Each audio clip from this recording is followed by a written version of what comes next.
오늘날 DNA 연구가 발전함에 따라 진화론자들에게 불편한 진실이 속속들이 드러나고 있습니다. 바꿔 말하면 DNA 연구는 진화론의 반대 증거만 나올 뿐 결코 득이 되는 결과는 보여주지 않는다는 것입니다. 오래전 DNA 연구가 막 시작될 무렵 진화론 측은 인간의 DNA와 침팬지의 DNA가 98% 동일하다는 주장을 하면서 진화론의 설득력을 과시했었습니다.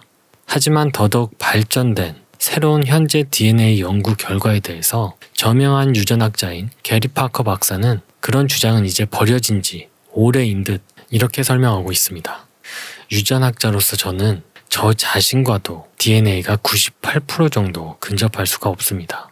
여러분 들으셨죠? 자기 자신과도 98%가 같을 수 없다는 말입니다. 그리고 파커 박사는 이렇게 말을 이어갑니다. 어머니에게서 받은 DNA와 아버지에게서 받은 DNA는 제가 연구해본 결과 최대 93%가 유사한 결과가 나왔습니다.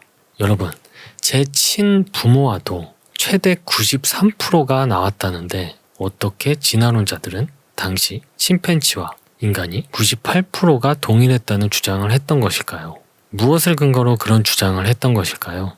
파커 박사는 아주 쉽게 이해할 수 있게끔 이렇게 말을 이어갑니다. 여러분, 구름을 머릿속에 떠올려 보세요. 구름은 98%가 물로 되어 있습니다. 그런데 수박도 98%가 물로 되어 있습니다. 또 바다에 사는 해파리도 98%가 물로 되어 있습니다. 이렇듯 98%가 물로 되어 있는 것들은 셀 수 없을 정도로 이 세상에 많이 존재하고 있습니다. 굳이 진화론자들의 논리에 따르면 수박과 구름, 해파리가 크게 다르지 않다는 건데 하지만 그렇지 않죠. 아주 큰 차이가 있죠. 실제로 우리가 눈에 보기에도 차이가 커 보입니다. 그렇죠?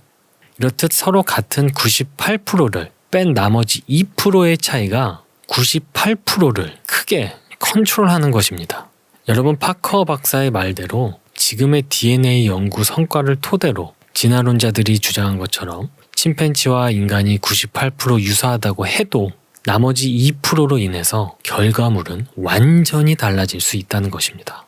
그리고 실제로 인간과 침팬지의 DNA는 둘 다 완전히 배열되지 않기 때문에 제대로 된 비교조차 할 수 없는 것이 사실입니다. 중요한 사실은 DNA 연구는 미토콘드리아 DNA를 통해서 인류가 6,000년 전에 한 명의 여성으로부터 시작되었다는 것도 밝혀냈습니다.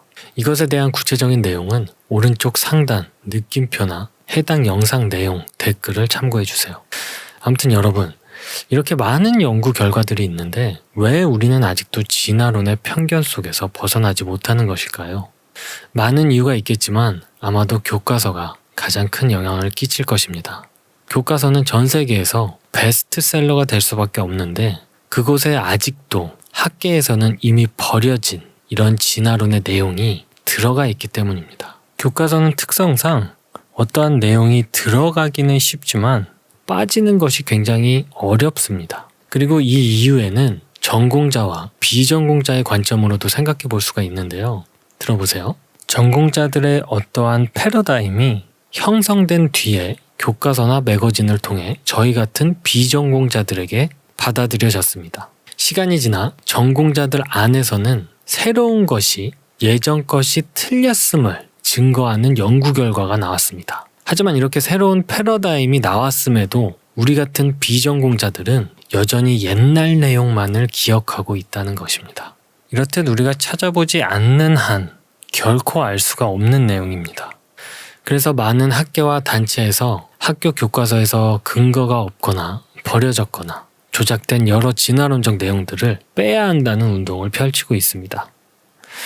지질학 박사인 이재만이라는 박사님은 강원대학교에서 지질학 석사를 마치고 미국 미시간 주립대학교에서 공부하던 중 창조과학을 만나 미국 창조과학연구소 ICR에서 과학교육학 석사와 미국 그랜드 래피즈 신학대학교에서 구약학 석사 학위를 받았습니다. 이분은 자신의 진화론적 패러다임을 깨워준 창조과학을 알리기 위해 전 세계를 다니며 선교 활동을 하고 계시고 1999년도부터 실제 미국의 그랜드 캐년에서 그랜드 캐년을 중심으로 창조과학 탐사 여행 프로그램을 진행하고 있기도 합니다. 여러분, 이분 역시도 강원대학교에서 지질학 공부를 할 때 진화론을 믿고 있었습니다. 학교에서 진화론만을 가르쳤기 때문이었죠. 그래서 마지막으로 이분 이재만 지질학 박사님의 책에 있는 간증 내용을 들려드리겠습니다. 2008년 가을, 한국을 방문해 어느 대학교에서 노아 홍수와 지구의 나이로 세미나 인도를 마쳤을 때다. 컴퓨터를 정리하고 있는데 한 학생이 찾아왔다. 내가 세미나를 할 때 맨 앞자리에서 열심히 듣던 남학생이었다. 그 학생이 질문했다. 선교사님, 모르는 것을 만나면 어떻게 하세요? 질문하는 모습이 사뭇 진지했고 4시간 동안 진행된 세미나로 인해 적잖은 충격을 받은 모양이었다. 질문인즉 당신도 모든 것을 아는 것은 아니잖냐? 라는 뜻이었다. 나는 대답했다. 학생, 내가 아는 것이 많은 것 같아? 아니면 모르는 것이 많은 것 같아? 이 학생이 정말로 하고 싶었던 질문을 되물어보았다. 이 친구가 웃기만 하고 대답하지 않기에 그가 하려는 대답을 내가 대신해줬다. 당연히 모르는 것이 많지. 그런데 나는 아는 것만 나열해도 나머지 모르는 것은 믿음으로 메울 수 있겠더라고. 이 학생은 피식 웃었다. 아마도 믿음이란 답변에 이 선교사도 결국 믿음으로 밀어붙이는구나 하며 실망하는 듯했다. 난 다시 물었다. 학생은 교회 다니니? 그 학생이 대답했다. 아니요. 교회를 다니지 않는다니 더욱더 그 표정이 이해가 됐다. 믿음에 대하여 조금 더 설명할 필요가 있다는 생각이 들었다. 나는 말을 이어갔다. 우리 어머니는 창조과학에 대해 전혀 모르셔. 그런데도 어머니는 성경을 너무 잘 믿으셔. 나는 창조과학을 알아. 그런데 나도 성경을 잘 믿어. 학생, 하나님이 공평하신 것 같지 않아? 모두가 믿음으로 믿게 하시니 말이야. 만약에 아는 것만큼 믿는다면 과연 하나님과 성경을 누가 믿을 수 있겠어? 그래도 아무래도 말씀 속에 있는 답을 주는 것이 필요한 시점이라는 생각이 들었다. 이 학생에게 로마서 1장 17절을 암송해 주었다. 복음에는 하나님의 의가 계시되 믿음으로부터 믿음에 이르게 합니다. 기록되기를 의인은 믿음으로 살 것이다 라고 한 것과 같습니다. 학생에게 다시 말했다. 성경은 하나님은 공평하신데 믿음으로 믿게 하시기 때문이라고 말하고 있어. 학생, 하나님이 정말 공평하신 것 같지 않아? 우리 어머니에게도 나에게도, 그리고 하나님은 학생도 이 믿음을 갖길 원하셔. 그 학생은 상기된 표정으로 말이 없었다. 믿음을 원하는 하나님의 공평하시다는 의미를 알아듣겠다는 표정이었다. 그렇다. 우리는 하나님이 공평하시다는 것을 알았을 때 감격이 있다. 패러다임, 이 용어는 실제로 믿음의 영역을 말하는 것이다. 더 이상 검증할 수 없는 부분을 메우고 있는 어떤 것, 바로 믿음의 영역이다. 지나왔던 과거를 밝히려는데 우리 손에는 사실인 책이 쥐어져 있고 우리는 이를 믿는 믿음이 있다. 창조과학자들은 성경에 대한 이 믿음을 말하려고 하는 것이다.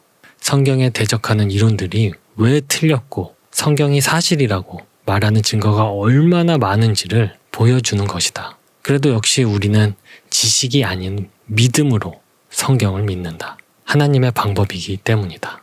여러분, 이렇듯 믿음의 여백은 이토록 중요합니다. 고린도후서 10장 5절 말씀.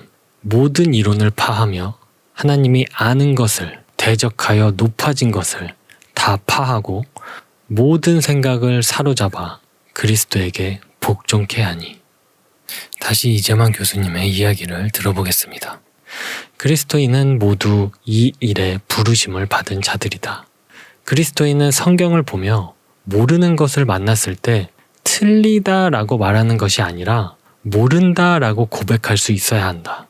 이 고백이 나는 하나님의 모든 말씀에 1.1획의 오류도 없음을 믿습니다라는 믿음의 고백이며, 하나님은 오직 사실만을 말씀하시는 분이라는 전인격적인 고백이다. 여러분, 이것이 바로 창조과학자들도 모두 지니고 있는 믿음의 여백입니다. 이번 내용은 여기까지였습니다. 다음에 더 좋은 내용을 갖고 찾아뵙겠습니다.